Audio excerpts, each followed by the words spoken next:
Three এবং আসলে মূলত আমাদের বলতে পারেন যে স্টাডি কন্টেন্ট এখান থেকে মোটামুটি ভাবে শুরু মেইন কোর্সের। This chapter is very important for exam as well as overall concept. So আপনাদেরকে একটা জিনিস অন্তত নিশ্চয়ই লাস্ট ক্লাসে বা তার আগে একটু মেনশন করা ছিল, অপারেটিং সিস্টেমের services. Usually two types of services are available under operating system.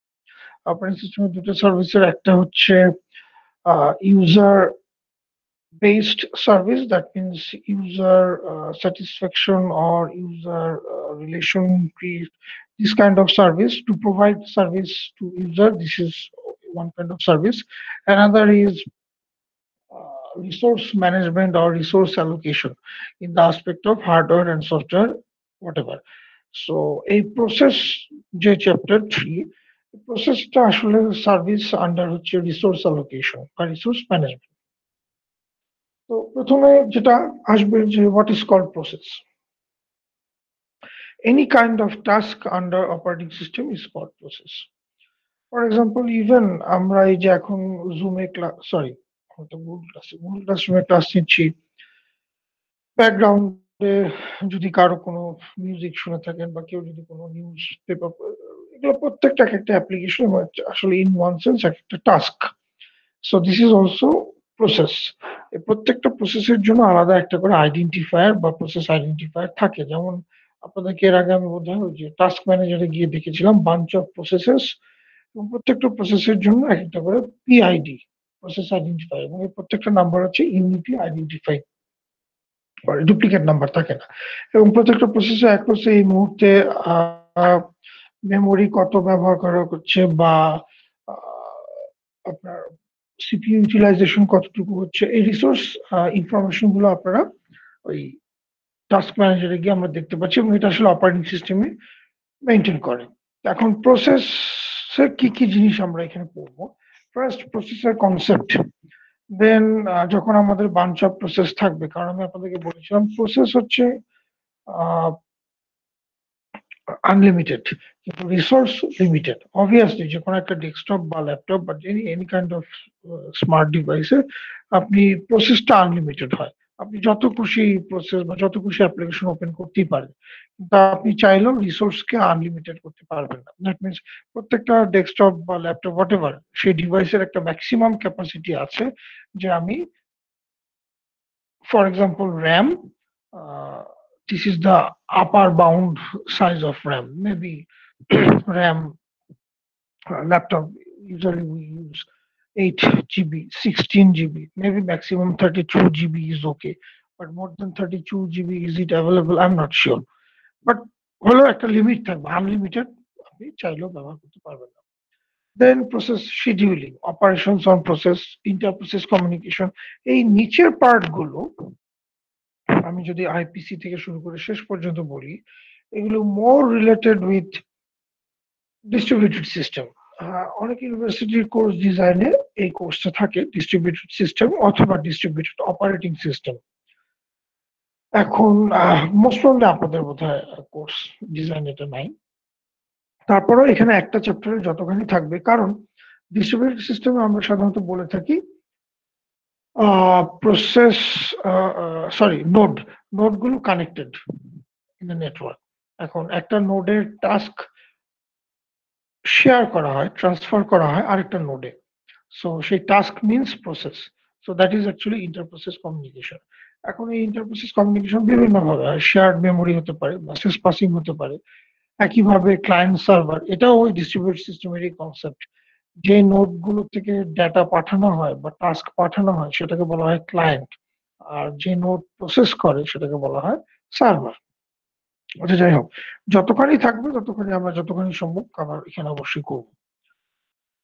Next process concept, এটা অলরেডি একটুখানি বলা যে প্রত্যেকটা প্রসেসের আইডেন্টিফায়ার থাকবে, এবং একটু যদি খেয়াল করে দেখেন আমরা যখন টাস্ক ম্যানেজার দেখেছিলাম প্রসেসের ইউটিলাইজেশন গুলা সব ওখানে মেনশন করা, দ্যাট মিনস রিসোর্স অ্যালোকেশন গুলো মেনটেন করা সিপিইউ বা মেমোরির ক্ষেত্রে। সো এই প্রসেসে অনেকগুলো ইনফরমেশন থাকবে একটা প্রসেসের জন্য, তার আসলে একটা লগ ফাইল থাকে, এটাকে লক ফাইল বলতে পারেন বা একটা স্টোরেজ বলতে পারেন, ডাটা স্টোরেজ। প্রত্যেকটা প্রসেসরের জন্য ইন্ডিভিজুয়াল ডাটা স্টোরেজ বা ইন্ডিভিজুয়াল একটা লক ফাইল থাকে। সেই লক ফাইল বা ডাটা স্টোরেজে এই ভ্যালু গুলো রিটেন থাকে, সে পিআইডি, তার মেমোরি লিমিট কত, তার প্রোগ্রাম কাউন্টার, তার মানে নেক্সট কোন ইনস্ট্রাকশনটা এক্সিকিউট করবে তার লোকেশনটা বলা থাকে। দেন আমার এই প্রোগ্রামটা বা প্রসেসটা আসলে কোন সময় ওপেন করা হয়েছে, যদি কোনো ডিপেন্ডেন্সি থাকে, এরকম bunch of informations are usually stored in a storage, or it is also called log file, বা এই প্রসেসর ভাষায় যেটা বলে তাকে বলা হয় প্রসেস কন্ট্রোল ব্লক, পিসিবি। ওকে, শুনতে পাচ্ছেন তো আপনারা সবাই? জি স্যার। সো পিসিবি একটু যাই। তো নেক্সট হচ্ছে প্রসেস স্টেট। যে কোনো একটা প্রসেসের জন্ম থেকে, দ্যাট মিনস জেনারেশন থেকে টার্মিনেশন পর্যন্ত যে স্টেট বা জার্নি, সেটাকে বলা হয় প্রসেস স্টেট। অনেকে এটাকে প্রসেস লাইফ সাইকেলও বলেন। আপনারা যেভাবে এটা চিন্তা করতে পারেন। সো কয়টা স্টেট একটা প্রসেসের পুরো লাইফ স্কেলে বা স্টেটে? 5টা: new, running, waiting, ready and termination. এখন মানে actual meaning of running, waiting example দিয়ে এটা যখন আমরা শিডিউলিং অ্যালগরিদম পড়বো তখন আরো ক্লিয়ার হবে। বাট অ্যাটলিস্ট এখানে আমরা স্টেপ গুলোর কাজ কি বা স্টেট গুলো ট্রানজিশন কিভাবে হয় এইটুকু অন্তত এখানে আমরা বোঝার চেষ্টা করবো। First, new. সো এটা বুঝতেই পারতেছেন, যে কোনো পার্টিকুলার একটা সময় বা সার্টেন টাইমে যে কোনো একটা প্রসেস তৈরি হতেই পারে। So the process is being created, so just created, just creation of process, this is called new state. Running state is called that state where process is being executed, অথবা আপনারা এইভাবে চিন্তা করতে পারেন, প্রসেসে যে রিকোয়ারমেন্টস গুলো থাকে রিসোর্স রিলেটেড সবকিছু তার অ্যাডিকুয়েট মানে প্রপার, তখন সিপিইউ এই প্রসেসের কন্ট্রোলটা নিবে, নিয়ে প্রসেসের কাজ যদি যোগ করা হয় যোগ করবে, গুণ করা হয় গুণ করবে। সো প্রসেসের টাস্কটা সে কম্পাইল করবে, এক্সিকিউট করবে। সো সেই ফেজটা হচ্ছে running phase. Waiting, the process is waiting for some event to occur. For example, আপনারা এই মুহূর্তে কেউ একজন বললেন যে স্যার আপনি একটু আগে যা বলছেন কিছু শুনতে পাইনি, তাহলে আমাকে কি করতে হবে? একটু থামতে হবে। কেন? আপনি একটা কথা বলতেছেন, কি বলতেছেন সেটা শোনার জন্য। আর দুজনেই যদি একসাথে কথা বলি, কেউ কারো কথা শুনতে পারবো না। So this is called waiting. Then আপনি যদি বলেন স্যার আমি শুনতে পাইনি, আবার একটু বলবেন, তাহলে আমাকে এমন ভাবে ব্যাক ট্র্যাক করতে হবে যেন আপনি পিছনের সিনারিওটা শুনতে পান, বাকিরাও যেন বোর ফিল না করেন যে পিছনে পুরো 1 ঘন্টার কন্টেন্টই স্যার আবার বলা শুরু করলো। So this is actually back tracking, waiting state. কেন সেটা আমরা আরেকটু দেখবো ডিটেলস একটু পরে। দেন হচ্ছে ready, the process is waiting to be assigned to a processor. মাত্র আমি একটা কথা আপনাদেরকে বলেছিলাম যে new, after new the process actually is waiting for required resources. সে আসলে ওয়েট করে তার রিকোয়ার্ড রিসোর্স গুলোর জন্য। যখনই সে রিকোয়ার্ড রিসোর্স গুলো পেয়ে যাবে বা পাওয়ার আগ মুহূর্তে যে ফেজটা, সেটাকে বলা হয় রেডি ফেজ। তার মানে আমরা কম বেশি সবাই হয়তো ম্যারাথন দৌড় দেখছি, তাই না? ম্যারাথন দৌড়ের কিছুক্ষণ আগে একটু সবাই ওয়ার্ম আপ করে, করার পর নির্দিষ্ট জায়গায় গিয়ে সবাই দাঁড়ায়, কিন্তু দৌড় কিন্তু শুরু করে না। একটা সিগন্যাল বা হুইসেল বাজার পরে তারা দৌড়টা শুরু করে, রেসটা শুরু করে। সো ওই যে শুরু করার আগের যে স্টেজ, সেটা হচ্ছে রেডি। আর দৌড় যখন বা রেসটা যখন শুরু হয়ে যাবে তখন সেটা হচ্ছে রানিং স্টেজ। ক্লিয়ার? জি স্যার। আর নিউটা বলতে পারেন ম্যারাথন দৌড়ে কয়জন অংশগ্রহণ করবে, ধরেন 50 জন। সেই 50 জন তার নাম ফোন নাম্বার দিয়ে রেজিস্ট্রেশন করছে। সো আমাদের পার্টিসিপেন্ট কয়জন? 50। So this is new, 50 processes, 50 participants. এখন ম্যারাথনটা কবে? ফর এক্সাম্পল 1 মার্চ সকাল 9টায়। তো 1 মার্চ সকাল 8টায় গিয়ে একটু ওয়ার্ম আপ করে ট্র্যাকে সবাই রেডি হচ্ছেন, গিয়ে ট্র্যাকে দাঁড়াচ্ছেন 9টা বাজার ঠিক 5 মিনিট আগে। তো ওই ফেজটা হচ্ছে রেডি। হুইসেল বাজলো, ট্র্যাকে আপনি রেস শুরু করলেন, so that is called running. আপনি দৌড়ানোর সময় রেসের ইন্টারমিডিয়েট কোনো একটা পিরিয়ডে আপনার মাসল পুল করলো, সো আপনি ট্র্যাক থেকে সরে আসবেন, সরে এসে কোথায় থাকবেন? ওয়েটিং স্টেটে। আর আপনার রেস শেষ, তাহলে আপনি টার্মিনেটেড। ক্লিয়ার? জি স্যার। বেসিক। এখন এই ডায়াগ্রামটা দেখি, আমার ধারণা এরপর আরো ক্লিয়ার হয়ে যাবে।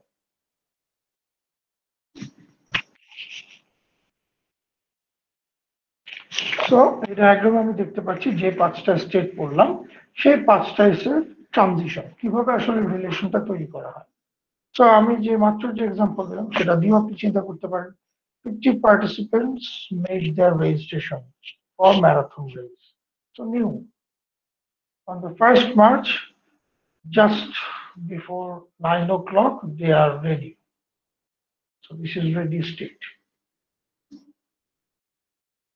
After whistle, they started run. So running phase, intermediate কোনো পিরিয়ডে আপনার মাসল পুল করলো, আপনি চলে আসলেন ওয়েটিং স্টেট। বা এমনও হতে পারে আপনার স্টার্টটা ফলস ছিল বা সামথিং লাইক দ্যাট, আপনাকে আবার রেডিতে নিয়ে আসা হচ্ছে, হতেই পারে। আর আমি প্রসেস দিয়ে বুঝাবো। আর আপনার যখন রানিং ফেজটা শেষ, হার্ডলটা শেষ, তখন এক্সিট। এবার প্রসেস দিয়ে আসি। সো যে কোনো মুহূর্তে কিছু নতুন প্রসেস তৈরি হতেই পারে, so they are in new state. এই প্রসেসগুলো যখন near to getting their resources are almost ready for execution state based on their requirements, তখন তারা রেডি স্টেটে যাবে, অ্যাডমিট করবে। দেন তারা রানিং ফেজে চলে যাবে, এক্সিকিউশন এখানে এক্সিকিউট করবে। ইন্টারমিডিয়েট টাইম, তার মানে এক্সিকিউট করার সময় হতে পারে প্রসেসের অ্যাডিশনাল 50 MB মেমোরি দরকার। ইনিশিয়ালি প্রসেস P1 এর মেমোরি দরকার ছিল 100 MB, তাকে দেওয়া হলো, অ্যাসাইন করা হলো এবং তাকে রানিং ফেজে নিয়ে যাওয়া হলো। রানিং ফেজে গিয়ে দেখা যাচ্ছে প্রসেস P1 এর অ্যাডিশনাল 50 MB মেমোরি দরকার। What will happen? তাকে ওয়েটিং স্টেজে নিয়ে আসা হলো। অথবা রানিং ফেজে গিয়ে কোনো ইন্টারাপ্ট অকার হলো, এরর, যেটাকে আমরা বলি খুব common something divided by zero, division error বা ডিভিশন ইন্টারাপ্ট। যদি এই ধরনের কোনো ইন্টারাপ্ট বা এরর হয়, তখন it goes to directly ready. অথবা রানিং রানিং ফেজে সেই প্রসেসের কাজটা শেষ, জব রেসপন্সিবিলিটি শেষ, তাহলে সে এক্সিট করবে, টার্মিনেটেড। ক্লিয়ার? এইটুক স্টেট ডায়াগ্রাম। Yes sir. এটাকে লাইফ সাইকেলও বলে। সো এই জিনিসটা খুব, এই স্টেটটা খুব ভালোভাবে বুঝতে হবে। এই জন্যে এই স্টেটের সাথে পরবর্তী আরো কয়েকটা স্লাইড একেবারেই ইন্টাররিলেটেড। যখনই পড়তে যাব দেখবেন আমি খালি ব্যাক ট্র্যাক করবো।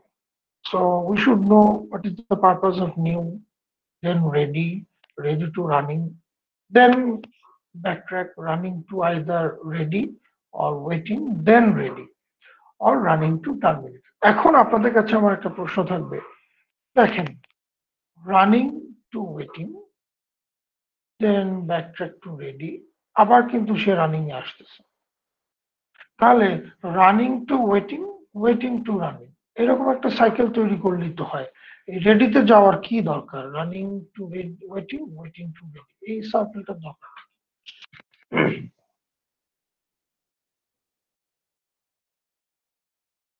আমার প্রশ্নটা কি বুঝতে পেরেছেন?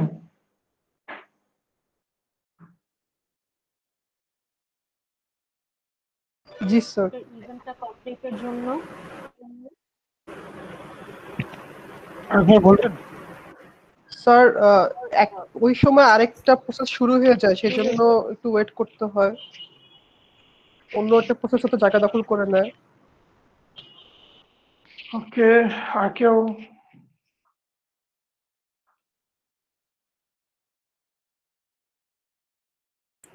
স্যার ইভেন্ট কমপ্লিটের জন্য আচ্ছা, ওকে ওকে, ঠিক আছে। যা বলেছেন আপনারা তার থেকে যদি সামারি করি, একটু খেয়াল করে দেখবেন, নিউ এট এ টাইম যে কোনো প্রসেস তৈরি হতে পারে এবং সেই প্রসেসগুলো রেডি স্টেটে চলে আসতেও পারে। That is not a big issue. Problem is running phase, for example, P1 processor additional memory required 50 MB, আর রেডিতে আরো 5টা নতুন প্রসেস চলে আসে, তাদেরও বিভিন্ন সাইজের মেমোরি দরকার। এখন এই অ্যালোকেশনটা আসলে কে করবে? অ্যালোকেশনটা করবে হচ্ছে অপারেটিং সিস্টেম। তাহলে অপারেটিং সিস্টেমের জন্য এটা বেটার, এইখানে যে প্রসেসর 50 MB দরকার প্লাস এখানে যে নতুন প্রসেসর আলাদা বিভিন্ন সাইজের মেমোরি দরকার, তাদের সবাইকে একসাথে নিয়ে প্রসেস করা।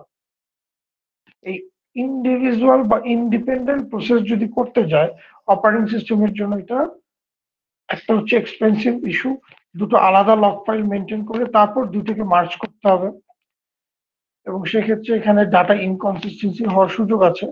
এই জন্য ওয়েটিং থেকে তাদেরকে রেডিতে দেওয়া হয়, যেন সব প্রত্যেকটা প্রসেসের ক্যালকুলেশনটা একবারে করা যায়। ক্লিয়ার? জি জি স্যার। স্যার। আচ্ছা, একইভাবে আরেকটা জিনিস একটু বলি, সেটা হচ্ছে পরে একটু ধরেন 2-3 স্লাইড পরে জিনিসটা ডিসকাশন আসবে। এই এক একটা স্টেট আসলে এক একটা স্ট্যাক বা কিউ এর মতো। সো প্রত্যেকটা স্টেট এই এক ধরনের স্টোরেজ থাকে। এই কারণ এই স্টেটে একটা প্রসেস থাকে না একটা সময়, বাঞ্চ অফ প্রসেস থাকে প্রত্যেকটা স্টেটই। তো এই ইনফরমেশন গুলো রাখার জন্য স্ট্যাক বা কিউ ব্যবহার করতে হয়। কেন ব্যবহার করতে হয়? তো this is the next question. রেডিতে 50টা প্রসেস দেওয়া আছে, 50টা প্রসেসে কি একবারে রানিং এ চলে যাবে? নিশ্চয়ই না। তাহলে কোশ্চেন হচ্ছে which process will go earlier to running phase and which one will be go later? তাহলে অবশ্যই এখানে একটা অ্যালগোরিদম ব্যবহার করতে হবে। তাহলে সেই অ্যালগোরিদম যদি ব্যবহার করতে হয় তাহলে এখানে স্টোরেজ লাগবে, প্রসেসিং ক্যাপাবিলিটি লাগবে। ক্লিয়ার?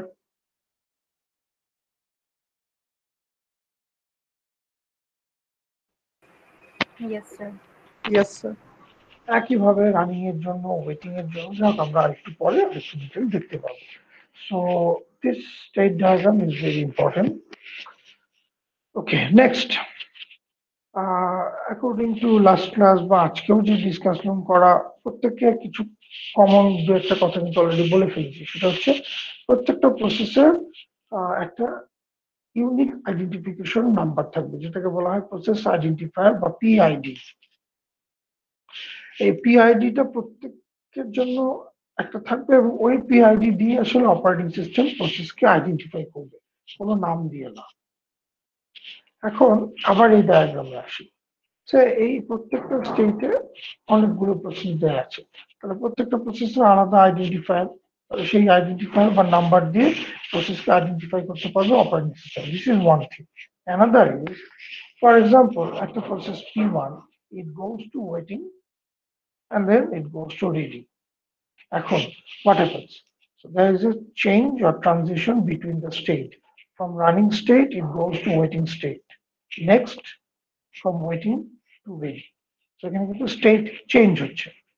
এই স্টেট ট্রানজিশনের যে রেকর্ড বা লক ফাইল, এটাকেও আপনাকে সেভ করতে হবে বা স্টোরেজ রাখতে হবে। সেই জন্য আসলে ব্যবহার করা হয় পিসিবি, প্রসেস কন্ট্রোল ব্লক। এখন সবাইকে আমি রিকোয়েস্ট করবো একটু এই প্রসেস কন্ট্রোল ব্লক আর পিসিবি ফরম্যাটটা একটু দেখার জন্য, জাস্ট 1 or 2 মিনিট, দেন আমি এক্সপ্লেন করবো।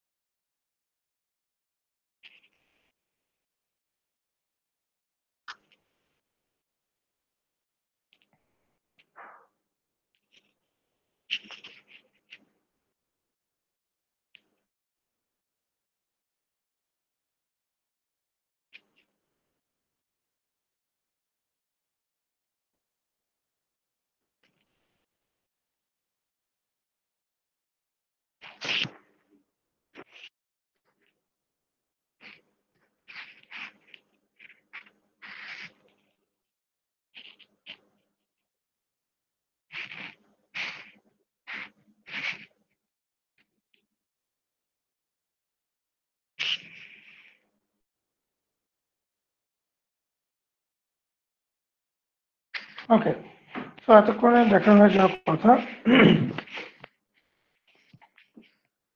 So process control block PCB, এই প্রসেস কন্ট্রোল ব্লক বা পিসিবিটাই হচ্ছে লক ফাইল, যেটা একটু আগে আপনাদেরকে বললাম যে প্রত্যেকটা প্রসেসের জন্য একটা স্টোরেজ লাগবে। এই স্টোরেজটা প্রত্যেকটা প্রসেসের জন্য ইন্ডিভিজুয়াল।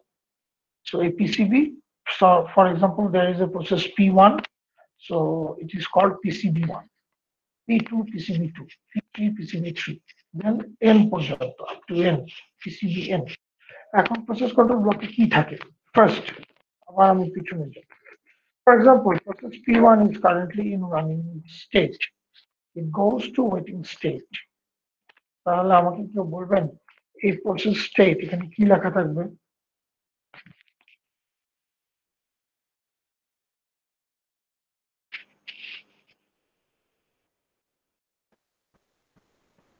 স্যার আরেকবার বলবেন? Hello. Process P1 is currently in running state. Because of an resource shortage, it goes to waiting state. তাহলে এই প্রসেস স্টেটের যে ব্লকটা এখানে কি লেখা থাকবে? Sir running waiting. যেহেতু রানিং এসে ছিল, রানিং থেকে ওয়েটিং এ চলে এসেছে, সো এই মুহূর্তে প্রসেস স্টেটে লেখা থাকবে ওয়েটিং। ক্লিয়ার?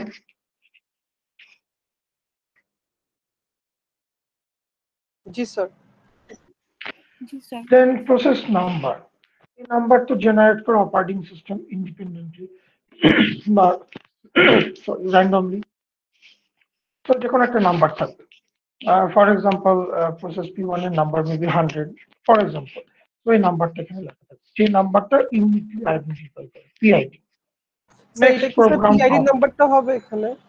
জি জি পিআইডি নাম্বারটা হবে। Next program counter, this is very important. Program counter আমি সরাসরি বলবো এটা একটু দেখতে, location of instruction to next execute. তার মানে এই মুহূর্তে প্রসেস এক্সিকিউশন আছে, নেক্সট যে ইনস্ট্রাকশন সেটার লোকেশনটা দেওয়া থাকবে প্রোগ্রাম কাউন্টার। Next registers. আচ্ছা, আমি এখানে একটু আর একটু ব্যাকট্র্যাক করবো। আপনারা নিশ্চয়ই এর আগের সেমিস্টারে পড়ে এসেছেন কম্পিউটার অর্গানাইজেশন এন্ড আর্কিটেকচার, সেখানে অবশ্যই আপনাদের কিছু রেজিস্টারের নাম পড়ে আসার কথা, যে T1, T2, S1, S2, মনে পড়ে? জি sir. Those are the registers. কেন? প্রত্যেকটা প্রসেসরের জন্য রেজিস্টার লাগে, কমপ্লিট দ্য টাস্ক, সেই রেজিস্টারে ইনফরমেশন গুলো থাকে। আরেকটু যদি ডিপে যাই, যদিও ওএসএ লাগবে না, তারপর আপনারা নেক্সট সেমিস্টারে হয়তো গিয়ে পড়বেন মাইক্রো প্রসেসর অ্যান্ড ইন্টারফেসিং। এখন আমরা সাধারণত যে প্ল্যাটফর্মে কাজ করি সেগুলো সবই হচ্ছে ইন্টেল প্ল্যাটফর্ম 8086। 85টা আসলে আর এক্সটেনশন হয় নাই, 86 জেনারেশনটা এক্সটেন্ড করা হয়েছে। সো 86 থেকে 186, 286, 386, দেন 486, দেন পেন্টিয়ামের বিভিন্ন জেনারেশন, দেন এখন হচ্ছে ইন্টেল অ্যান্ড ইন্টেলের জেনারেশন, বাট রুট ইজ 8086।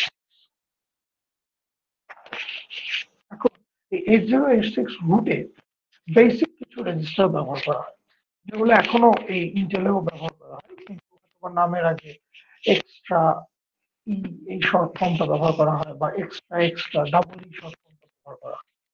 তো সেখানে কিছু মোস্ট ইম্পর্টেন্ট রেজিস্টার ছিল AX register, BX, CX, DX। Hello sir, কথা ক্লিয়ারলি শোনা যাচ্ছে না।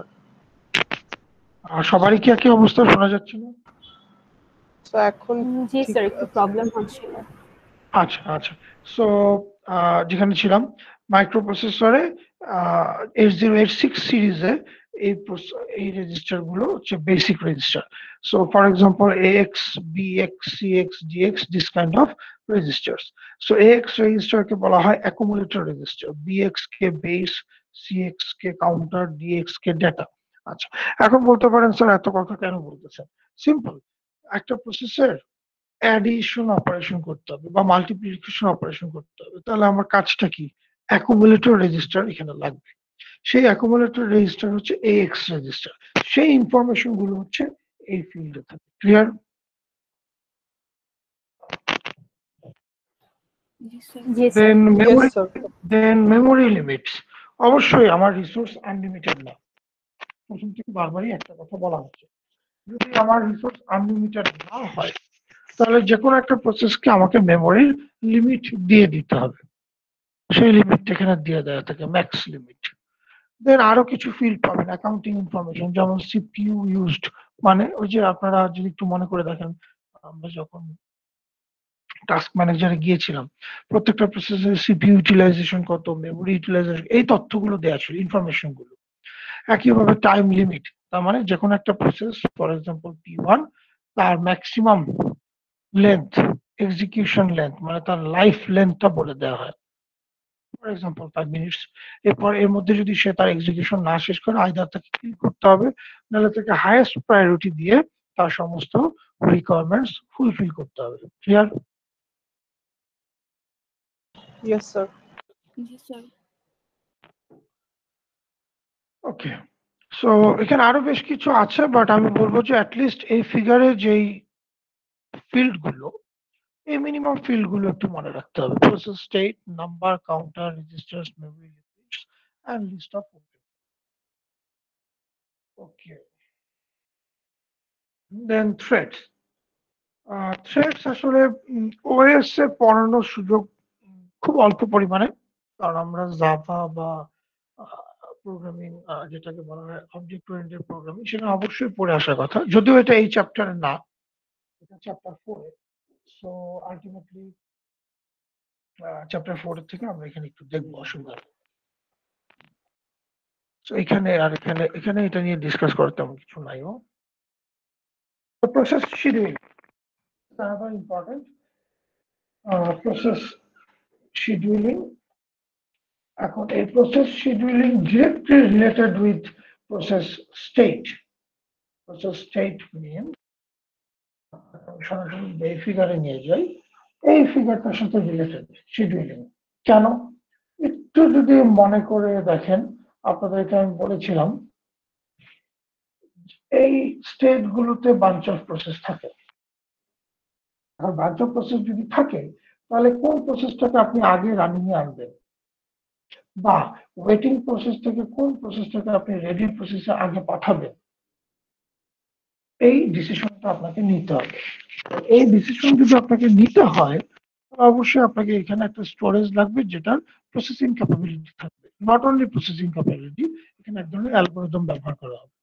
So that is actually called process scheduling. Clear? Sir আরেকবার বলবেন? আচ্ছা, এই ফিগারটা যাই আবার। আমি যেটা বলতে যাচ্ছি, সে এই রেডি স্টেটে এই মুহূর্তে 50টা প্রসেস রাখা আছে। তাহলে প্রথম কোশ্চেন আমার, 50টা প্রসেস তো একবারে রানিং এ পাঠানো যাবে না। এখন কোন প্রসেসকে আমি আগে রানিং এ পাঠাবো আর কোন প্রসেসকে আমি রেডিতে রেখে দিব, this is one kind of decision factor, তাই তো? এই ডিসিশন মেকিং ফ্যাক্টরটা কিভাবে নেওয়া সম্ভব? তাহলে অবশ্যই এখানে একটা স্টোরেজ থাকতে হবে যার ডিসিশন মেকিং নেওয়ার মতো প্রসেসিং ক্যাপাবিলিটি আছে। ইন অ্যাডিশন, এই ক্যাপাবিলিটি কিভাবে নিতে পারবে? নিশ্চয়ই এখানে একটা অ্যালগোরিদম ব্যবহার করতে হবে। সেই অ্যালগোরিদমের মাধ্যমে ডিসিশনটা নেওয়া হবে কোন প্রসেস আগে রানিং এ যাবে, কে পরে রানিং এ যাবে। Clear? Yes, sir. Yes, sir. Yes, sir. এখন সেটাই হচ্ছে আসলে, সেটাকে বলা হয় প্রসেস শিডিউলিং। একটু যদি দেখেন, সিলেক্টস among available processes for next execution on CPU core, তাহলে কি করব? সিলেক্ট করব অ্যাভেলেবল প্রসেস রেডিতে যারা আছে তাদের মধ্যে থেকে কার জন্য? রানিং ফেজে জানার জন্য। তো রানিং ফেজ মানে কি? CPU execution. Clear? Yes, sir. এখন এই শিডিউলিং এর জন্য দুটো কি ব্যবহার করা হয়, একটা হচ্ছে রেডি কিউ, একটা ওয়েট কিউ। সো এটা আবার আগের ফিগারের সাথেই যেতে হবে। Ready queue means here stack or queue, আর wait queue means here stack or queue. আসলে এখানে stack, queue, array, any kind of data structure যেটা ডাটা স্টোরেজ রিলেটেড আপনি ব্যবহার করতেই পারেন। এটা this is not a big issue. The issue is there must be present storage. এখানে storage থাকতেই হবে, plus processing capability using an algorithm. আচ্ছা, so that's why ready queue and wait queue. So ready কিউতে কি হবে, আমি যদি আবার ডায়াগ্রামে আসি, এখানে যে প্রসেস গুলো রাখা আছে তাদের মধ্যে থেকে আমি সিলেক্ট করব who will go first to running. Simple, দেখেন একই জিনিস। Set of all processes residing in main memory ready and waiting to execute. Waiting to execute means কি, which will go to running phase, কারণ execution হয় running ফেজে, এবং কে execute করে, সিপিইউ এক্সিকিউট করে। Clear? Yes, next, sir. Wait queue, set of process waiting for an event. আচ্ছা, একইভাবে এখানেও ওয়েটিং কিউতে থাকবে, কারণ তার আসলে কি প্রবলেম, কি রিসোর্স লাগবে অ্যাডিশনাল, এগুলো আগে অপারেটিং সিস্টেম এখানে দেখবে, চেক করবে আছে কিনা। ইন অ্যাডিশন ওয়েটিং স্টেটে অনেকগুলো প্রসেস একবারে চলে আসতে পারে। সো এখানে আমাকে প্রসেস করতে হবে কাকে আমি রেডিতে আগে পাঠাবো, কাকে পরে পাঠাবো, based on scheduling algorithm similar. তো আমার ধারণা এখন অ্যাটলিস্ট আপনারা প্রসেস শিডিউলিং এর পারপাসটা clear, why process scheduling is used in process management. But এটা ঠিক যে এই শিডিউলিং এর অ্যালগোরিদম বা পুরো প্রসেস আপনাদেরকে এখন আমি দেখাইনি, এটা আসলে পরের চ্যাপ্টার, সো ওটা এখন দরকার নেই, শুধু এইটুকু জানলেই হবে এখন what is process scheduling and how process scheduling is related with this process state. Ready and wait queue, এখানে আমি শুধু খুব সংক্ষেপে একটু বলি, খুব একটা মেজর ইস্যু না। So PCB7 it means it represents process 7. PCB2 it means it represents process 2. So somehow process 2 is dependent on process 7. That means process 2 এর input maybe process 7 এর output এর উপর depend. So এখানে link লিস্টের মাধ্যমে represent করা। Clear একটু? জি sir. এই এখানে তেমন কিছু নাই। This is another important slide, representation of process schedule. আমি সবাইকে একটু রিকোয়েস্ট করব, একটু আপনারা 1 থেকে 2 মিনিট এই ডায়াগ্রামটা দেখে নিজেদের মতো করে বোঝার চেষ্টা করবেন। আমি অবশ্যই এক্সপ্লেন করবো, বাট আগে একটু 1 to 2 মিনিট।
ওকে, এতক্ষণে দেখা হয়ে যাওয়ার কথা। আমাকে কি কেউ একটু ভলান্টারি বা আপনারা কেউ কি একটু এই ফিগারটার সাথে 3.15 পেজে যে ফিগারটা দেখতে পাচ্ছেন, এই ফিগারের সাথে এই ফিগারের কি কোনো রিলেশন আছে কিনা, বা থাকলে কিভাবে একটু দেখেন তো, বলা যায় কিনা। 3.15 পেজের ফিগারটা, 3.9 পেজের ফিগারটা, আমি ফিগার 3.15 এ যাচ্ছি। সেটা কি রেডি থেকে রানিং ফেজে যাওয়ার? ঠিক আছে, ওকে। আর কেউ?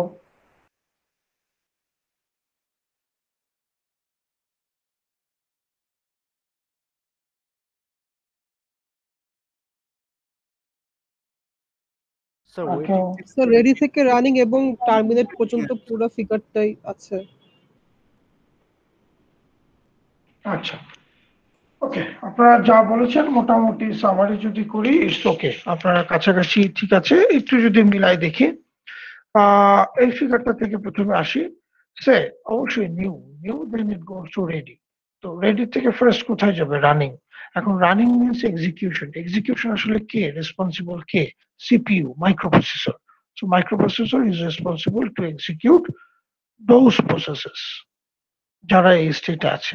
এখন যদি এটা একটু মিলাই দেখি, দেখেন ready queue directly with CPU, তাহলে রানিং ফেজে তারা ছিলেন, এক্সিকিউশনের জন্য তারাই আসলে সিপিইউর সাথে কানেক্টেড। এবং এখানে আরেকটা আর্ক, ইট মিনস যারা রানিং থেকে সরাসরি টার্মিনেট করে ফেলছে বা এক্সিকিউশনে শেষ এক্সিট নিয়ে নিয়েছেন। সো এটা হচ্ছে সেই আর্ক। ওকে, নেক্সট রানিং ফেজে কি হয়? আইদার কোনো ইন্টারাপ্ট হলে সে রেডিতে যাবে, অথবা তার কোনো রিসোর্স শর্টেজ থাকলে তার অ্যালোকেশনের জন্য ওয়েটিং হয়ে রেডি হয়ে আবার সে রানিং এ আসবে। স্যার সাউন্ড একটু প্রবলেম হচ্ছে, সবার মাঝে সবার মাঝে একই। লো হয়ে যায় মাঝে মাঝে। উম, জি স্যার। আচ্ছা, এখন ঠিক আছে। জি স্যার। আচ্ছা, সো যেখানে ছিলাম, কোথায় জানি ছিলাম। হুম, সো রানিং থেকে কি হয়? রানিং থেকে আইদার তার কাজ শেষ, terminate, so that is that arc, termination arc, অথবা রানিং থেকে সে ডিরেক্টলি রেডিতে যাবে যদি কোনো আইও ইন্টারাপ্ট হয়, অথবা রানিং থেকে সে ওয়েটিং।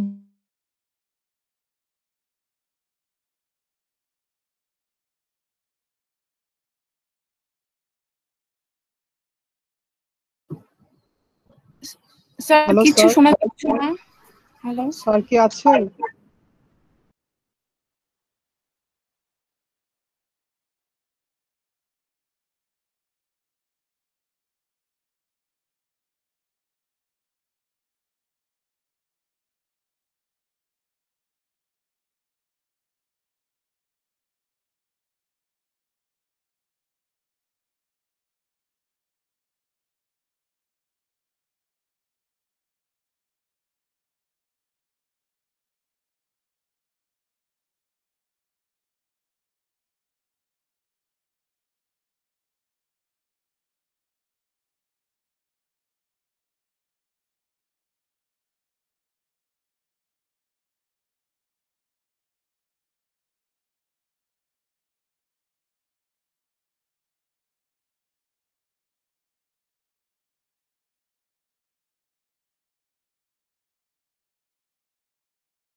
হ্যালো, হ্যালো, হ্যালো, আসসালামু আলাইকুম, শুনতে পাচ্ছেন? জি স্যার, শুনতে পাচ্ছি স্যার। আমার বোধহয় ডিসকানেক্ট হয়ে গেছিল। হ্যাঁ, ডিসকানেক্ট হয়েছিল। ওকে, অসুবিধা নাই। শুরু করি আবার। আচ্ছা, আপনারা কোন পর্যন্ত শুনতে পেয়েছিলেন? I'm not sure, কারণ আমি বলেই যাচ্ছিলাম হঠাৎ করে দেখি কোনো রেসপন্স নাই। কোন পর্যন্ত আপনারা শুনতে পেয়েছিলেন? স্যার ওই ফিগারটা স্যার শুরু শুরু করেছিলেন স্যার। আচ্ছা, ঠিক আছে। ওকে, ওকে। সো তাহলে প্রথম থেকে বলি। Say ready queue is directly connected with running state. Running state, because running state is responsible under CPU, microprocessor, কারণ মাইক্রোপ্রসেসর হচ্ছে এক্সিকিউট করবে, সেজন্য দেখেন রেডি কোডটা ডিরেক্টলি কানেক্টেড উইথ সিপিইউ। এখন রানিং স্টেট থেকে কি হয়, আইদার প্রসেসের কমপ্লিশন হবে, দ্যাট মিনস টার্মিনেশন, অথবা রানিং স্টেট থেকে ডিরেক্টলি আবার যাবে রেডিতে কখন, যদি আইও ইভেন্ট হয়, সরি ইন্টারাপ্ট হয়, অথবা ওই প্রসেসের যদি কোনো শর্টেজ থাকে রিসোর্সের, অথবা কোনো যদি আইও ইভেন্ট হয়, then it goes to waiting, then waiting to ready, then again ready to running ফেজে আসবে।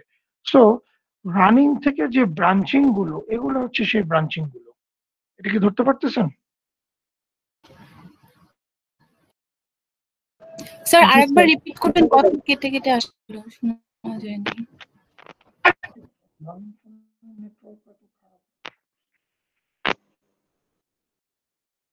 আচ্ছা, এখন ক্লিয়ার আপনারা? বুঝলাম না কি হলো, এখন ক্লিয়ার? জি স্যার। জি স্যার। আচ্ছা, Yes, sir. ওকে। সো রানিং ফেজে, দ্যাট মিনস সিপিইউ যেখানে এক্সিকিউশন করবে, সে রানিং ফেজে কি হয়, এই ফিগারটা যদি আমরা একটু ফলো করি, আইদার সে টার্মিনেট করবে যখন তার task complete, that means শেষ, after completion of the task it will be terminated, simple, অথবা যদি কোনো ইন্টারাপ্ট হয় it goes to directly ready, or because of shortage of any kind of resource it goes to waiting, then ready to running. Running থেকে কিন্তু আরো বেশ কয়েকটা branching হচ্ছে, সেই কাজটাই এখানে করা। দেখেন সিপিইউ থেকে এই যে ব্রাঞ্চিং গুলো হলো, আইও রিকোয়েস্ট, টাইম স্লাইস এক্সপায়ার্ড, এটা কোন একটা প্রসেসের জন্য মেবি টাইম ফিক্স করা হচ্ছে 5 মিনিট অর 10 মিনিটস। এই 5 মিনিটস বা 10 মিনিটস এর মধ্যে যদি টার্মিনেট না হয়, আইদার প্রসেসকে কিল করা হবে, অথবা প্রসেসকে প্রায়োরিটি এনহ্যান্স করা হবে, দেন প্রসেসের যে যে রিকোয়ার্ড রিসোর্স দরকার সেগুলো প্রোভাইড করে তাকে কমপ্লিট করে দেওয়া হবে। চাইল্ড প্রসেস, এটা আপনাদের বোঝার কথা না, আমরা নেক্সটে গিয়ে পড়বো, সো এটা এভাবেই থাকুক। আর একটা হচ্ছে ইন্টারাপ্ট, তো এটা তো দেখলাম।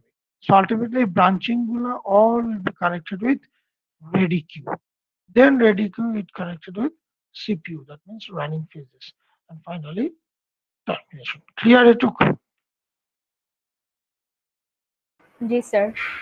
এটা আসলে অনেকটা বলতে পারেন স্যার, এই ডায়াগ্রামেরই, এই স্টেট ডায়াগ্রামেরই এনহ্যান্স একটা ভার্সন শিডিউলিং এর জন্য।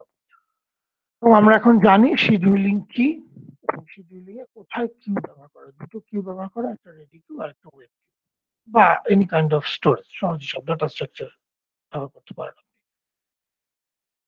This is another vital important issue, switching, context switching, এটাকে সিপিইউ সুইচ বলে বা কনটেক্সট সুইচ বলে। এটাও এই ডায়াগ্রামের সাথে রিলেটেড, যদি ডায়াগ্রামটা বুঝতে পারি বুঝতে আমার সমস্যা হবে। যেমন process P1 is currently under running state. Somehow, for any interrupt occur, it goes to ready state. তাহলে ওর কি একটা স্টেট ট্রানজিশন হচ্ছে না, চেঞ্জ হচ্ছে না? জি স্যার। একইভাবে P2 মেবি এখন রেডিতে, সে চলে গেল রানিং এ, তো P2রও একটা স্টেট চেঞ্জ হচ্ছে। এই যে প্রসেসের স্টেট চেঞ্জ হওয়া, this is called context switching. Clear? Yes sir. এখন এই এক্সাম্পলটা যদি একটু দেখেন তাহলে এমনি বুঝতে পারবেন। এবং এখানে দুটো প্রসেস নেওয়া, তার মানে এই না যে দুটো প্রসেসই ফিক্সড, আপনি আরবিট্রারি নাম্বার প্রসেস নিয়েও কাজ করতে পারবেন, দিস ইজ ওকে, বাট কনসেপ্টটা বোঝার জন্য। Process P0 end process P1, process P0 এখানে এক্সিকিউটিং ফেজে, সামহাও কোনো একটা সিস্টেম কল হচ্ছে, process P0 process control block হচ্ছে PCB0। এখন এটাকে স্টোর করতে হবে।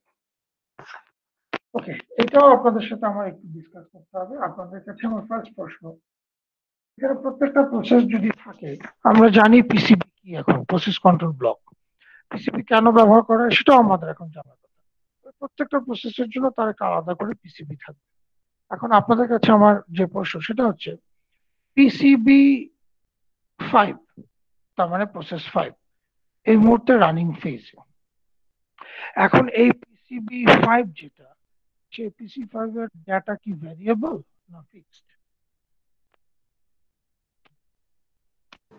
হ্যালো স্যার, জি, স্যার আরেকবার বলবেন, আবার ভলিউম কমে গেছে। Hello. Process 5 PCB5, process 5 PCB5, তারপরে প্রসেস 5 এর জন্য প্রসেস কন্ট্রোল ব্লক হচ্ছে PCB5।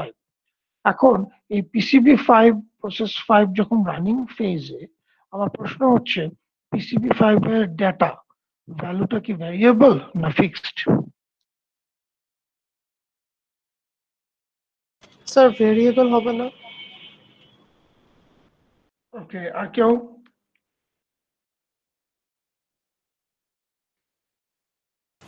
ভ্যারিয়েবল। আচ্ছা, ঠিক আছে, আপনাদের অ্যান্সার ঠিক আছে, ভ্যারিয়েবল। এখন প্রশ্ন হচ্ছে কেন? কেন উত্তর হচ্ছে এই পিসিবির কনস্ট্রাকশনটা দেখে একটু যদি কেউ বলতে পারে।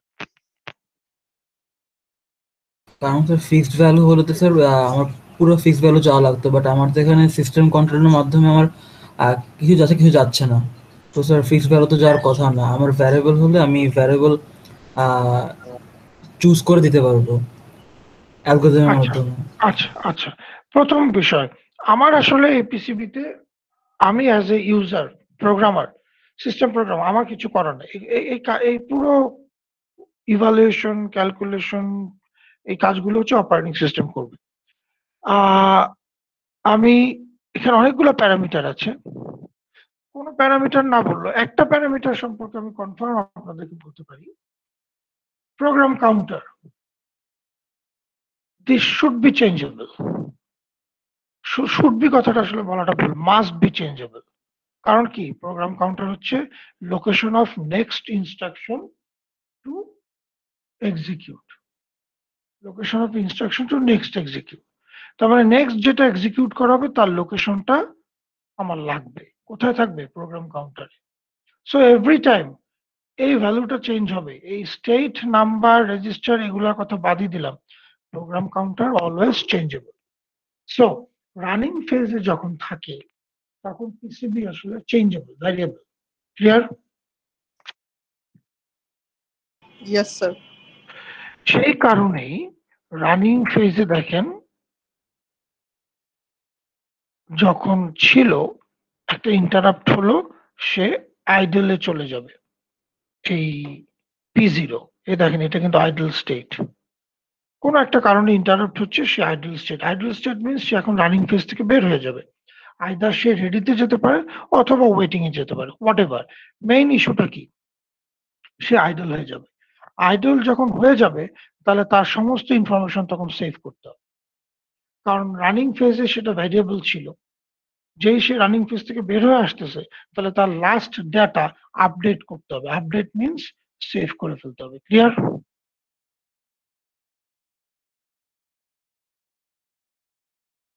বুঝতে পারছেন? স্যার একটু রিপিট করবেন এটা? আচ্ছা, আমি আবার এখানে যাই। P1 একটা প্রসেস রানিং ফেজে আছে, তার PCB changeable, variable, value change হচ্ছে, সে রানিং ফেজে আছে।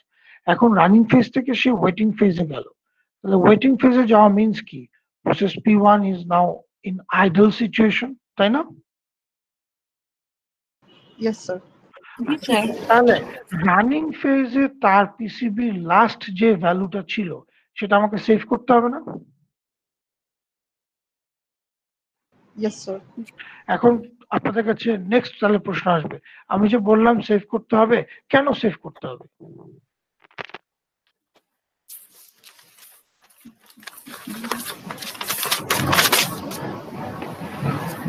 এজন্যই সেভ করতে হবে কারণ সে ওয়েটিং হয়ে রেডি হয়ে আবার এক সময় রানিং ফেজ আসবে, তাই না?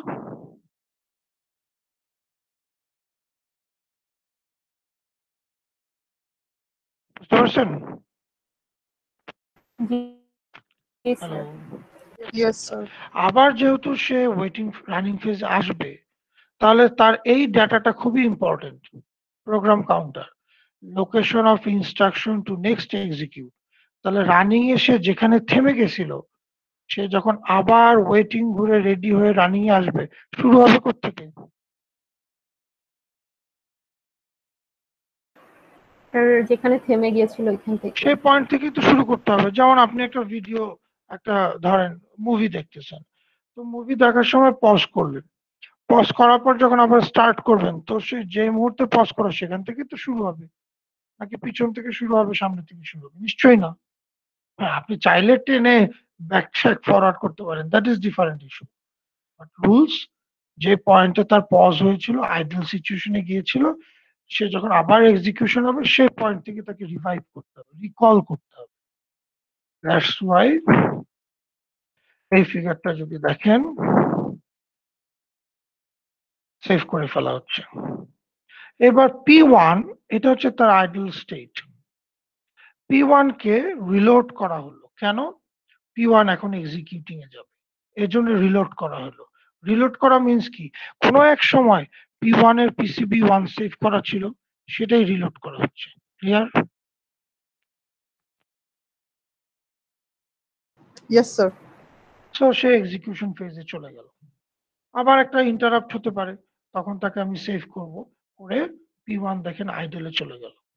এখন P0 আবার রিলোড হলো, ওই যে PCB0 সেভ করছিলেন, এখন পিসিবি এক্সিকিউশনে গেল। সো এই যে এই কনটেক্সট সুইচ, এই যে একটা state transition, process to process, this process is called context switching. Clear? Yes sir. Yes sir. Okay, next. এখান থেকে আপনারা চাইলে ডেফিনিশনটা একটু দেখে নিতে পারেন, বাট আমার মনে হয় এখন বুঝতেই পারতেছেন। When CPU switches to another process, the system must save the state of the old processes and load the saved state for the new processes via context switch. Context switch of a process presented in the PCB. Obviously, PCB information নেই তো কাজ হচ্ছে। Context switch time is pure overhead. That is very issue. কেন এটাকে overhead বলতেছে, কেউ আমাকে বলতে পারবেন? Why context switch is overhead? ছবিটাই যাই।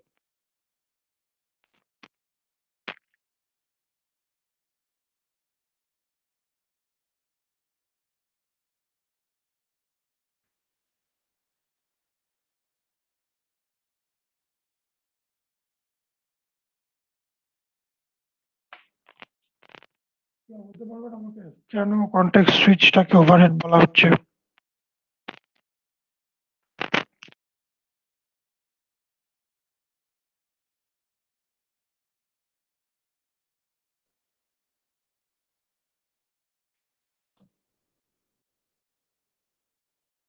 কেউ মানে একটু আইডিয়া দেওয়ার মতো?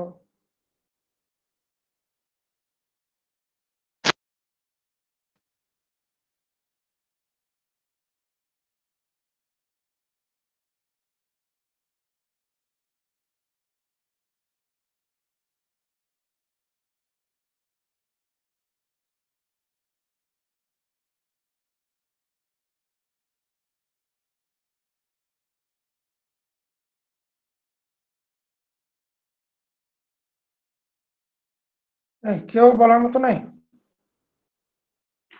আচ্ছা, শুনতে পাচ্ছেন তো? হ্যালো। আচ্ছা, সো একটা জিনিস খেয়াল করে দেখেন, প্রত্যেকটা প্রসেস, এই যে স্টেট ট্রানজিশন হচ্ছে, প্রত্যেকবার তাকে পিসিবি কে সেভ করতে হয়, আবার রিলোড করতে হয়। তাহলে এই কাজটা অবশ্যই টাইম কনজিউমিং।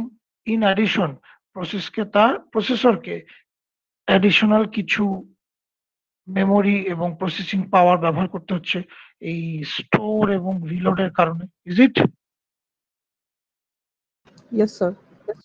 দ্যাটস ওয়াই এটা ওভারহেড। এখন আপনাদের কাছে আমার প্রশ্ন, এই ওভারহেডটা কি এলিমিনেট করা সম্ভব?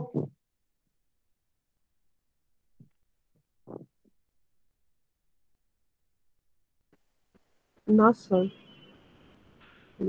এই ওভারহেডকে এলিমিনেট করা সম্ভব না, বাট মিনিমাইজ করা সম্ভব, রিডিউস করা সম্ভব। কেন? আবার ওই ফিগারটা যেতে হবে। দেখেন, একটা process new, ready, running, terminated, এটা তো মিনিমাম ট্রানজিশন, তাই না?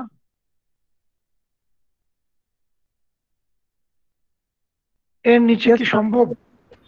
এর না, নিচে sir. সম্ভব না।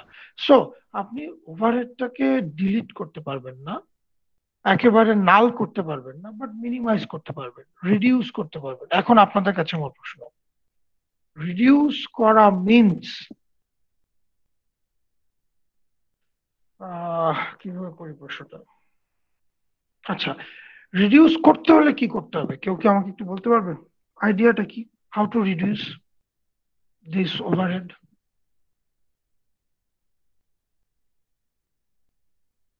একটু ব্যাকট্র্যাক চিন্তা করেন।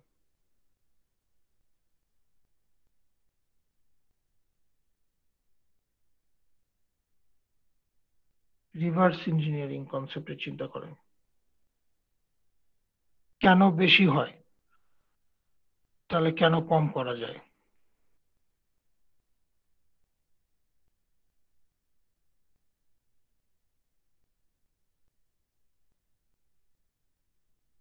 স্যার রেডি থেকে ভ্যারিয়েবল অল্প অল্প করে পাস করলে।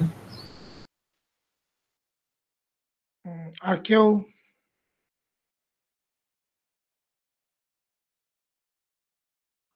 আচ্ছা, সামারি করি। স্টেটের ট্রানজিশন যত বেশি হবে, কনটেক্সট সুইচ তত বেশি হবে, তাই তো?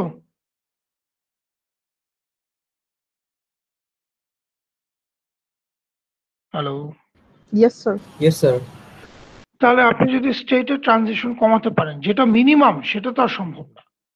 কিন্তু আমাদের অনেক সময় রানিং থেকে ওয়েটিং এ যায়, ওয়েটিং থেকে রেডি যায়, রেডি থেকে আবার রানিং এ আসে, বা রানিং থেকে রেডি যায়। এইখানে intermediate lots of stage change হয়ে থাকে। সেই জায়গাটায় যদি মিনিমাইজ করা যায়, অবভিয়াসলি তাহলে আপনি ওভারহেড কমাতে পারবেন। কেন? কারণ তখন কনটেক্সট সুইচ কমে যাবে। ক্লিয়ার? Yes, sir. এখন এটা কমানোর ওয়েটা কি? এটা কমানো হচ্ছে আবার সেই একই শিডিউলিং এর সাথে রিলেটেড।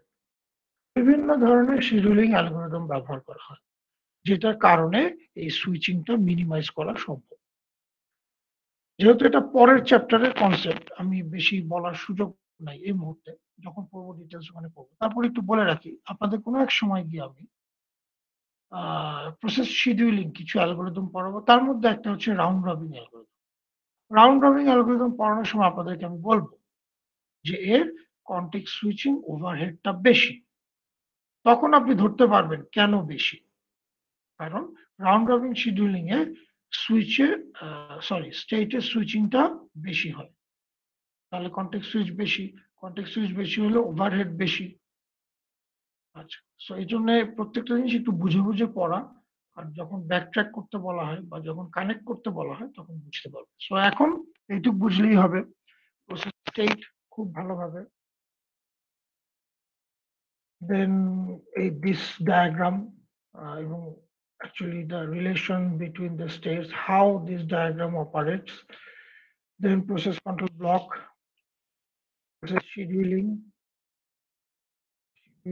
representation, context switch। এইটুকু যতটুকু পড়ালাম কনসেপ্ট ক্লিয়ার থাকতে হবে।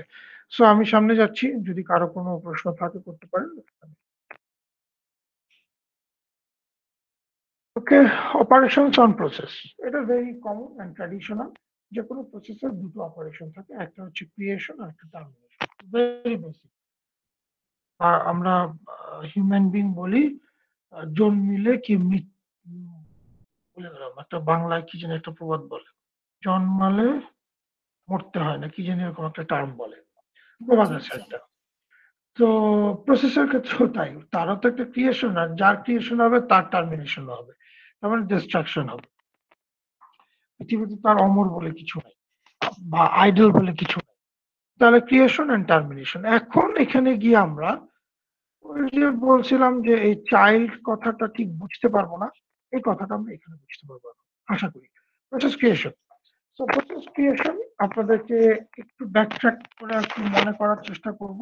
লাস্ট ক্লাসে আমি পড়িয়েছিলাম একটা টেবিল, মনে পড়ে কিনা আমি শিওর না, উইন্ডোজ এবং ইউনিক্স এর কিছু ফাংশন, টাস্ক প্রসেস ফাংশনের কম্পারিজন টেবিল ছিল। দেখে আসেন আবার দরকার হলে, সেখানে কিন্তু বলা ছিল উইন্ডোজে যদি আপনি প্রসেস ক্রিয়েট করতে চান তাহলে আপনাকে কল করতে হবে ক্রিয়েট নিউ প্রসেস, আর ইউনিক্স এ যদি করতে চান তাহলে আপনার করতে হবে fork function। স্যার শোনা যাচ্ছে না। স্যার সাউন্ডে প্রবলেম হচ্ছে। এখনো স্যার শোনা যাচ্ছে কিন্তু মাঝে মাঝে সাউন্ড একদম কমে যাচ্ছে। Not sure. আচ্ছা, সো ছিলাম, হ্যাঁ, সো সেই কম্পারিজন টেবিলটা আপনারা একটু কাইন্ডলি আবার দেখবেন। বোধহয় চ্যাপ্টার 2 তে বোধহয় ছিল উইন্ডোজ এবং ইউনিক্স এর কিছু ফাংশন, কম্পারিজন ফাংশন। আচ্ছা যাক, এখন আজকে কন্টেন্টে আসি। যদি প্রসেস ক্রিয়েট করতে হয় তাহলে প্রসেস ক্রিয়েটের জন্য একটা ফাংশন ব্যবহার করা হয়, সাধারণত আমরা ইউনিক্সে এটাকে বলি ফর্ক ফাংশন। প্রসেস ক্রিয়েশন, যখন ফর্ক ফাংশন কল করা হয় তখন প্রসেসের দুটো প্রসেস একসাথে ক্রিয়েট হয়, একটা প্যারেন্ট প্রসেস, একটা চিল্ড্রেন প্রসেস, এবং দুটো প্রসেসেরই আলাদা আইডেন্টিফায়ার নাম্বার থাকে, পিআইডি। আচ্ছা, এবং এই প্রসেস ক্রিয়েশনের সময় কিছু প্রপার্টিজ বা ক্যারেক্টারিস্টিক ফলো করতে হয়, মেনটেন করতে হয়। কি? যেমন resource sharing options, parent and children share all resources. মানে যখন প্রসেসটা ক্রিয়েট করা হচ্ছে, জাস্ট অন ক্রিয়েশন প্যারেন্ট এবং চিলড্রেন দুটো প্রসেস ক্রিয়েট হবে, এবং প্যারেন্টের জন্য যে রিসোর্স অ্যালোকেট করা, for example memory 100 MB allocate করা, তাহলে সেই 100 MB চিলড্রেনও অ্যাক্সেস পাবে। Clear?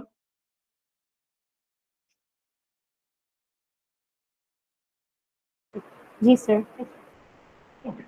Next, parent and children share subset of parents' resources. It means এখন একটা প্যারেন্ট, আমরা হিউম্যান বিং যদি চিন্তা করি, তার দুটো বা তিনটে চিলড্রেন থাকতেই পারে। তো আলটিমেটলি যখন আবার এই প্রপার্টি ভাগ করে দেওয়া হবে, চিলড্রেন তো সেই প্রপার্টি গুলো সাবসেট গুলাই, সেই ধরনের কনসেপ্ট এখানে বোঝানো হচ্ছে। যখন শেয়ারে যাবে তখন সাবসেট করে সে শেয়ার নিতে পারবে, পুরোটাই যে নিতে হবে not necessary. Parent and child share no resources, this is very important, কারণ একবার পড়লাম শেয়ার অল রিসোর্সেস, আর একবার পড়লাম নো রিসোর্সেস। এইটা কেউ আমাকে দেখেন আইডিয়া করে বলতে পারেন কিনা?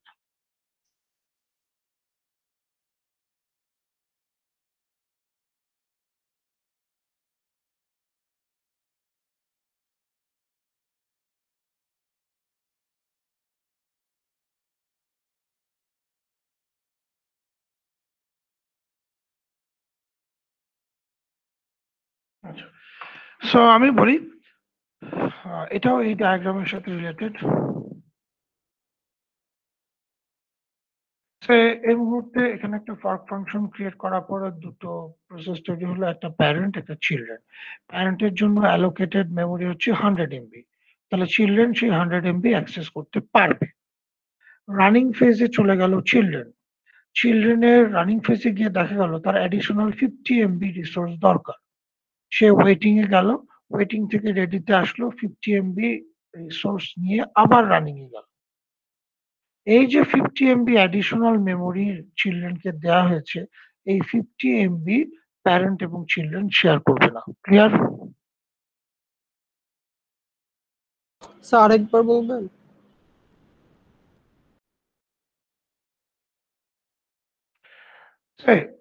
ফর্ক ফাংশন, প্যারেন্ট এবং চিলড্রেন দুটো প্রসেস ক্রিয়েট হলো, দে আর ইন রেডি। তাদের প্যারেন্টের জন্য 100 MB রিসোর্স দরকার, মেমোরি 100 MB তাকে মেমোরি দেওয়া হয়েছে প্যারেন্টকে। যেহেতু চিলড্রেন, সো প্যারেন্টের চিলড্রেন হিসেবে চিলড্রেন সেই 100 MB মেমোরি শেয়ার করতে পারবে, দুজনেই সেই শেয়ার মেমোরি ব্যবহার করতে পারবে। এখন চিলড্রেন রানিং ফেজে যখন গেল অ্যাডিশনাল 50 এমবি দরকার, অতিরিক্ত 100-এর বাইরে আরো 50 এমবি দরকার। তাহলে সে কোথায় আসবে? ওয়েটিং, দেন রেডি, দেন এগেন রানিং। চিলড্রেনকে যদি 50 দিয়ে দেওয়া হয়, এই অ্যাডিশনাল 50-র উপর প্যারেন্ট শেয়ার নিতে পারবে না, মানে এটা শেয়ার হবে না এই অ্যাডিশনাল 50। ক্লিয়ার? Yes sir. জি স্যার স্যার। সেক্ষেত্রে যদি Okay. প্যারেন্টের যদি আরো 50 লাগতো সেক্ষেত্রে কি স্যার চিলড্রেনও এটা অ্যাক্সেস করতে পারতো না, রাইট? একই vice versa. Good, vice versa. Okay, execution options. Parent and children execute concurrently. This is very important. সবসময় মনে রাখতে হবে fork ফাংশনে যখন প্রসেস ক্রিয়েট হয়, প্যারেন্ট এবং চিলড্রেন এক্সিকিউট কনকারেন্টলি সেটা এক্সিকিউট হবে। এই জন্য এটাকে বলা হয় কনকারেন্ট অপারেশন। এবং parent waits until children termination, যেটা বলেছিলাম, চিলড্রেন টার্মিনেট না হওয়া পর্যন্ত প্যারেন্ট ওয়েট করবে। তো এখন সামহাও কখনো কখনো প্যারেন্ট কিল করা হয় বা প্যারেন্ট যে কোনো কারণে ক্র্যাশ করে, তখন সেই চিলড্রেনকে বলা হয় অরফ্যান চিলড্রেন। ওকে, সো আমি বলবো এই স্লাইডটা একটু কেয়ারফুলি দেখতে, দেন আমার ধারণা অনেক কিছু আরো ক্লিয়ার হবে। So for example, fork function যেটা দিয়ে আপনি প্রসেস ক্রিয়েট করবেন, আর এক্সিকিউশন সেটা এক্সিকিউশন ফেজ হবে। এই ফিগারটা একটু দেখেন, প্যারেন্ট পিআইডি, এই ফর্ক ফাংশন ইন্টিজার জেনারেট করবে। এই ইন্টিজারের ভ্যালু হতে পারে 0, হতে পারে 0 থেকে বেশি, হতে পারে 0 থেকে কম। আচ্ছা, সেক্ষেত্রে হয়তো বা নেগেটিভ ভ্যালু আসবে। এখন এই ফর্ক, কারণ 0 থেকে কম হলে নেগেটিভ, এই ফর্ক ফাংশন যেই ইন্টিজারটা রিটার্ন করবে, ইন্টিজারের ভ্যালু যদি গ্রেটার দেন 0 হয়, তাহলে সেটা প্যারেন্ট প্রসেস পিআইডির ভ্যালু। ইন্টিজার পিআইডির ভ্যালু যদি ইকুয়ালস টু 0 হয়, তাহলে সেটা চিলড্রেন প্রসেস। তার মানে আইডিটা দিয়ে এখানে বোঝানো হবে কোনটা প্যারেন্ট কোনটা চিলড্রেন। ক্লিয়ার? স্যার ছোট হলে কি বুঝাবে? আচ্ছা, গুড। যদি ছোট হয়, দ্যাট মিনস নেগেটিভ ভ্যালু হয়, তাহলে সেক্ষেত্রে এটা হচ্ছে এরর। তার মানে ফর্ক ফাংশনটা এক্সিকিউট করতে পারে না, সামহাউ ফেল করছে। ক্লিয়ার? আচ্ছা, নেক্সট একটু যদি দেখেন, চিলড্রেন এক্সিকিউশনে চলে গেছে। এখন আমাকে কেউ বলবেন কেন চিলড্রেন এক্সিকিউশনে যাওয়া অথচ প্যারেন্ট এক্সিকিউশনে না গিয়ে ওয়েটে যাওয়া?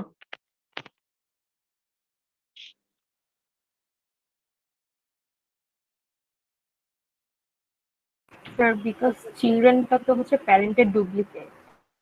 না, এই যে this is the reason, parent waits until children terminate.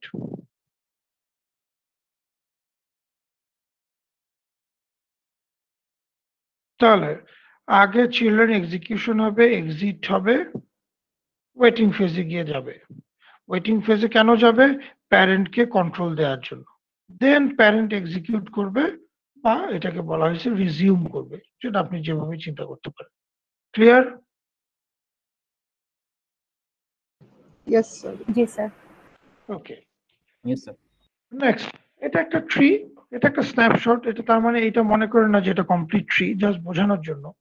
So this is root node. এটা যদি প্যারেন্ট হয়, তাহলে এই তিনটা তার চিলড্রেন। এখন বলতে পারেন চিলড্রেনের আইডি তো 0 হওয়ার কথা। এখন এই চিলড্রেন আবার এর প্যারেন্ট, তাহলে তার একটা পিআইডি হয়ে যাবে। এই প্যারেন্ট তার এই দুজন চিলড্রেন। এখন বলতে পারেন এদের কেন আইডি 0 না? কারণ আমি আগে বলছি এটা একটা স্ন্যাপশট, পুরো কমপ্লিট ফিগার না। এদেরও নিশ্চয়ই চিলড্রেন আছে। যখনই চিলড্রেন হবে, প্যারেন্টের আইডি পজিটিভ ইন্টিজার, মানে গ্রেটার দেন 0, আর চিলড্রেনের আইডি হবে 0। ক্লিয়ার? Yes sir. জি স্যার। ওকে, সো আমরা একটা সোর্স কোড দেখি, খুব সিম্পল। একটা মেইন ফাংশন, এটা একটা পিআইডি ইন্টিজার ভ্যারিয়েবল। এখন এই পিআইডি ইন্টিজার ভ্যারিয়েবলে ফর্ক ফাংশন কি রিটার্ন করবে? ইন্টিজার ভ্যালু রিটার্ন করবে। এই যে এই ফিগারটা যদি দেখেন, ইন্টিজার ভ্যালু রিটার্ন করবে কোথায়? পিআইডি তে। আইদার সেটা হবে 0 or greater than 0 or less than 0। Based on this concept এখন আপনি চেক করেন, যদি পিআইডিটা লেস দেন 0 হয়, তাহলে এরর, ফর্ক ফেইলড। যদি PID equals to 0 হয়, then this is children process, R else parent process। এটা ওরা আর দেখে নাই, PID is greater than 0। আপনি চাইলে আরেকটা এই if দিয়ে কন্ডিশন লিখতে পারেন, সব ঠিক। ক্লিয়ার?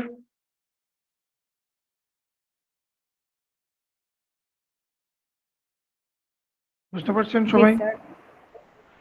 ওকে, এবার আমি একটা ইয়াতে যাই, গুগল একটা পেজে যাই। এখানে কিছু দেখেন, নতুন পেজটা দেখা যাচ্ছে, yes sir. fork examples।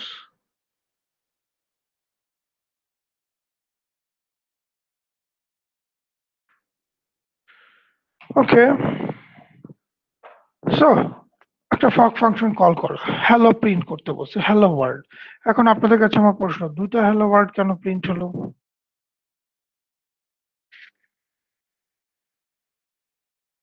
Sir একটা প্যারেন্ট একটা চাইল্ড এরকম কিছু। Good good good.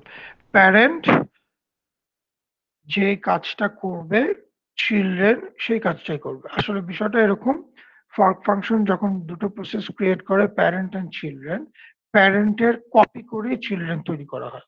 সো প্যারেন্টের কাজটাই চিলড্রেন করবে। সো প্রিন্টএফ হ্যালো ওয়ার্ল্ড দুইবার। এর পরের যে প্রশ্ন, ওকে, এই প্রোগ্রামটার আউটপুট কি আসবে? Number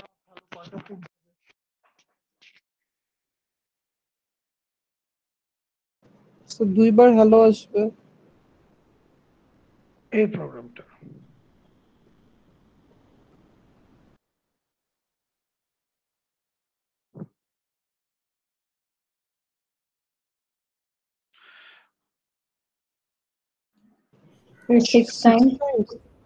So 4 times. ওকে। সো আমি একটা নোটপ্যাড খুলি, আমি একটা ইকুয়েশন বলি, একটু দেখেন। দেখতে পাচ্ছেন নোটপ্যাডটা? Yes sir. If number of fork sir functions is n, then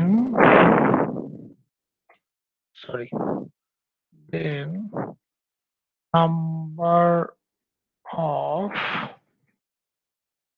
tasks, ওই প্রিন্ট আউটকে আমি টাস্কই বলতেছি, টাস্ক ইজ হচ্ছে 2 to the power n। আরেকটা হচ্ছে number of child is 2 to the power n minus 1। এটা হচ্ছে সূত্রটা। এখন বলতে পারেন সূত্রটা কিভাবে আসলো, বলবো, অবশ্যই আমি বলবো। তাহলে এখন বলেন তো এটার আউটপুট কত আসবে? স্যার 8। 8 to the power 8। আচ্ছা, so this is the equation. If total number of fork function is n, then number of tasks is to the power n, number of children is to the power n minus 1। এই এক হচ্ছে come from parent। হ্যাঁ, এখন বলতে পারেন এটা কিভাবে আসলো। আচ্ছা, এটা আসাটা আজকে অবশ্য এমনি তো না নয়, আমি বলবো তার আগে একটু আপনাদেরকে বলি। একটা ইউটিউবের পেজ খুললাম, দেখতে নিশ্চয়ই পাচ্ছেন ইউটিউবের পেজটা, fork examples। এই লিঙ্কটা আমি আপনাদেরকে ইয়াতে দিচ্ছি, গুগল ক্লাসরুমে দিচ্ছি। আপনারা কাইন্ডলি কালকে শুক্রবার একটা ফাঁকে এই 10 মিনিটের লেকচার স্লাইডটা একটু দেখবেন। আর শনিবার আমি যখন বুঝাবো, এটা দেখে যদি বুঝতে পারেন ভেরি গুড, আর শনিবার যখন আমি এক্সপ্লেইন করব তখন সেখান থেকেও বোঝার চেষ্টা করবেন, বা যে জায়গাটা বুঝতে পারবেন না সেটা আমাকে তখন কোয়ারি করবেন। বাট একটু বাসায় এই টিউটোরিয়ালটা 10 মিনিট একটু দেখবেন, আমি ক্লাসরুমে শেয়ার দিয়ে দিয়েছি, সো দেখবেন। ওকে ওকে স্যার। আচ্ছা, এখানে আরো এক্সাম্পল আছে, সো আমরা আরো কয়েকটা এক্সাম্পল দেখবো, আজকে আর দেখবো না, ওই দিনই ওইটা বুঝে আমি এক্সাম্পলটা দেখাবো। সো এই ধরনের কিছু আসবে, মানে পরীক্ষায় এই ধরনের সোর্স কোড রিলেটেড আসবে, আপনাকে বের করতে হবে আউটপুটটা কি। সো কনসেপ্ট যদি ক্লিয়ার থাকে অবশ্যই আপনি অ্যান্সার করতে পারবেন, this is not a big issue. Okay,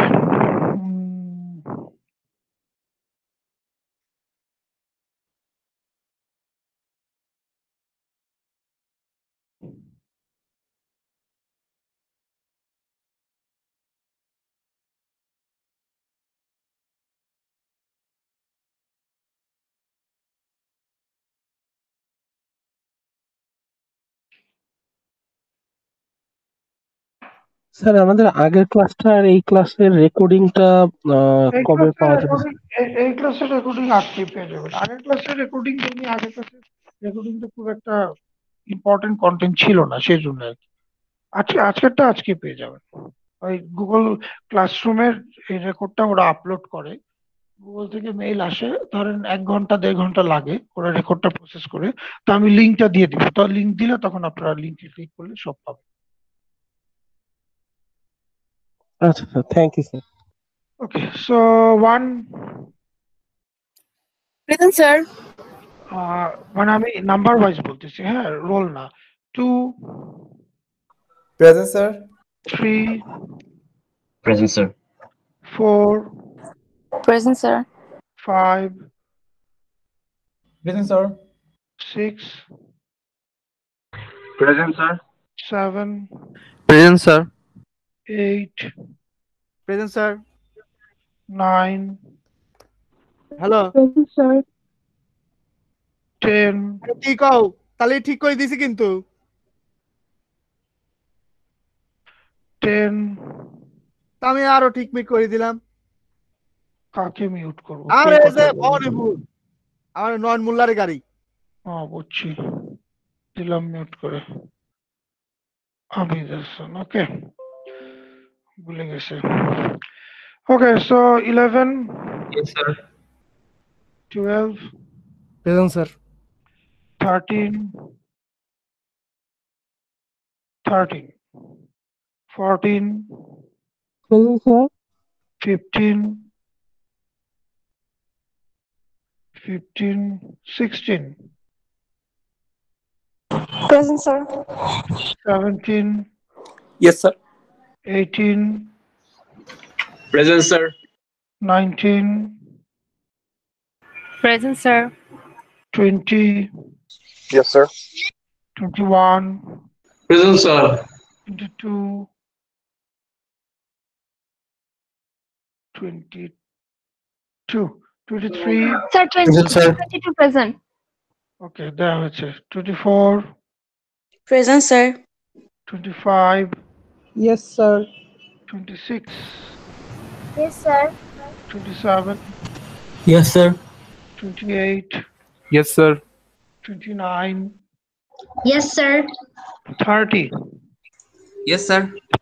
31 Present, sir. 32 Present, sir. 33 present sir. 34 35 present sir. Okay, এবার প্রথম থেকে আরেকবার আসি, দেখেন কেউ মিস করছেন কিনা। রোল 13 রোল 15 রোল তো না, আসলে স্যার সিরিয়াল 13 ছিল। 13 ছিল, ওকে। সিরিয়াল 15, দেন সিরিয়াল 34। ওকে, কেউ তারপরে মিস গেলে আজকে রাত 9টা 10টার আগেই বলতে হবে, কারণ আজকে আপডেট না করলে আগামীকাল আসলে আর করা যায় না। ওকে, লগ আউট, ওকে, ক্লোজ করলাম। নেক্সট শনিবার আবার দেখা হবে। আপনারা একটু টিউটোরিয়ালটা একটু নিজেরা সেলফ স্টাডি করেন প্লিজ। Stop record.